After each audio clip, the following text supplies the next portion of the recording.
I've heard you have to eat a lot of protein when you're on weight loss medication. Why is that? So protein is one of those, we hear about protein a lot, don't we? You go into the supermarket, everything's high in protein, fortified with extra protein. And protein is a really important food group. It's one of the three main key macronutrient food groups: proteins, carbohydrates, and fats. Really important we get protein. Protein, is what helps to build in the body. So it helps us build our muscles. It helps with the turnover of all the cells and organs and systems in the body. So it's a really important food group. And when we look to lose weight, what do? Well, we create a calorie deficit in our body, either by eating less and doing more exercise, or a combination of both, with the goal that what we generally want to lose when we lose weight is fat. We want to burn fat, get rid of the fat stores. What we don't want to do is to actually break down our muscle. We want the what we're breaking down and the calories we're burning to come from fat, not from muscles. So we know that if people embark on a calorie deficit, especially around these medications, where because your appetite is suppressed, people are often eating quite a lot less than they were before. So a considerable reduction in the amount you're eating. If you haven't got adequate levels of protein in your food, we can sometimes find that the body might actually start to preferentially break down muscle instead of fat. And we don't want that, because what you want is to be getting rid of the fat. And also muscle is what's going to help you have the physique and shape that you hope to have after you've lost weight and lost that fat tissue that's sitting above it. So we need to make sure you have an adequate amount of protein.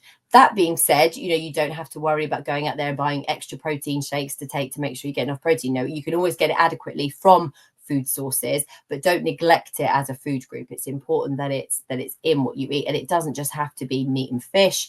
There are lots of vegetables, broccoli, peas, spinach that are really high in protein, as well as beans and pulses as well. So there's lots of sources, and there are things like your like soy as well. There are lots of ways that you can get good protein in your diet without having to resort to taking things like shakes if you're as well. But it's really important that you get a good amount of protein.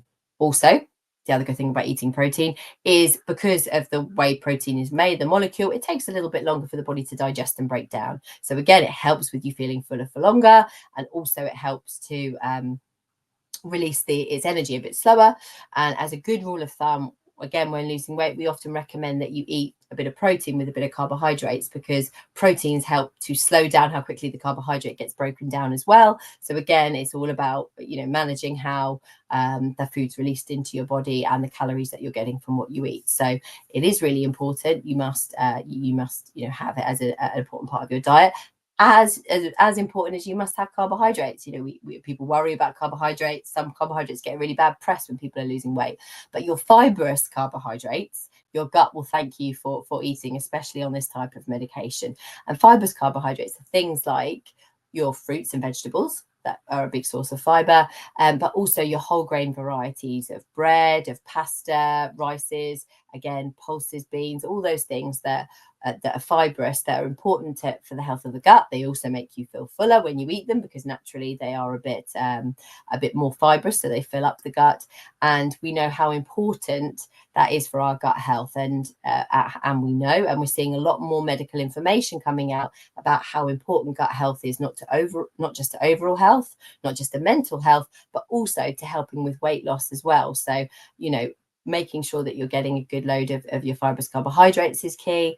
And we won't forget them fats. Healthy fats are really good for us as well, and should definitely be part of your dietary plan. Whether you're, don't be afraid to have your olive oils, your avocados, again, nuts and seeds. These are all sources of really important and healthy fats that help to they help with the health of every cell in your body, help to manage the structure and the health of each cell. And again, we know a lot that when people have been overweight, and we've been overweight for a while, sometimes our cells can begin to become unhealthy and actually become a bit pro-inflammatory, and we don't want that. That's not going to help us with weight loss. So again, healthy fats can help to, especially your omega-3 fats, which are really important to get from your diet, again, can help to make your cells healthier and happier. Healthier and happier body is going to lose weight better and work better for you. So again, these are all really important things. And this is the sort of knowledge, and not knowledge, the sort of information and support you can get by attending an appointment with one of our doctors. We have a great dietitian support as well, who can go into, again, even more detail with you about that.